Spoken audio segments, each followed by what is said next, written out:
Welcome back. In this video, we will discuss how to write for an audience.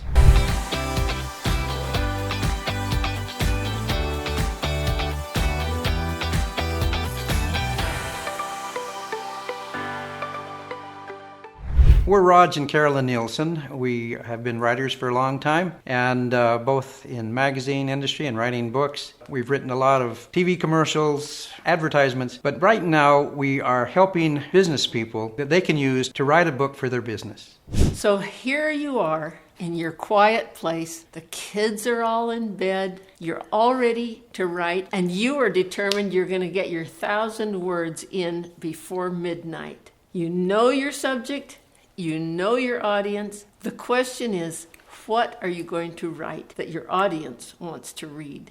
Reading is a solitary event. Only one person reads your words at a time. The easiest way to know what to write to them is to create a mental picture of that person every time you sit down to write. Let me give you an example why. A few years ago, I hand-fed a couple of baby cockatiels. I found that if I was in a hurry and I tried to force feed them, they either wouldn't eat it or they spit it right back up. Well, the same is true with your reader. You can't force feed them information. You have to learn about them to know what they want in order to be successful with your writing.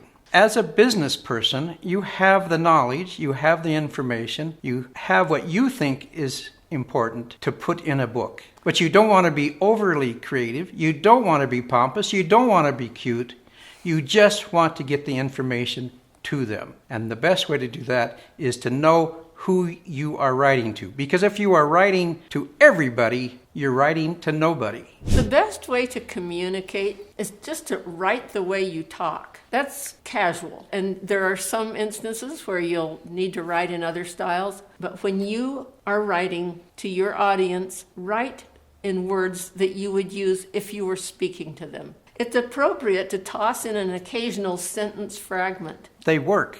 Really. They do.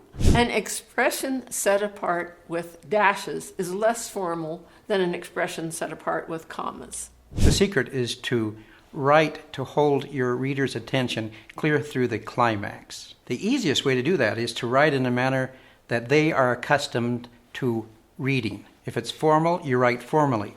If it's informal, you write informally. It depends on what you are trying to do with your book and the audience that you are trying to reach. When you are writing, you want to show, not tell, because showing is a lot more participatory. And how do you do that? Use nouns and verbs rather than adjectives and adverbs to paint your picture. You can use words, nouns, and verbs that are powerful. Actually, you want to avoid as much as possible to be, which is, we're using it here as a helping verb. Nouns and verbs show movement better than adjectives and adverbs. One thing to remember is that as you write your story, you won't remember everything that you want to write about. Most of us can only, or even the best writer, can only get about 80% of what happened in a specific event. So don't worry about not writing 100% of what happened. Just write the best you can and tell your story using the best method of writing that you can. I wouldn't even worry right now about grammar, even though we've talked about nouns and verbs. Don't worry about grammar. Don't worry about punctuation. Just get your story down, and you can always send it to an editor afterwards. Right. They will help you. They will help you details. put it together. Another key thing to remember in your writing is to use description and narration and know the difference between the two. Description, of course, describes something. Narration is the actual storytelling, and that's what pulls the story through.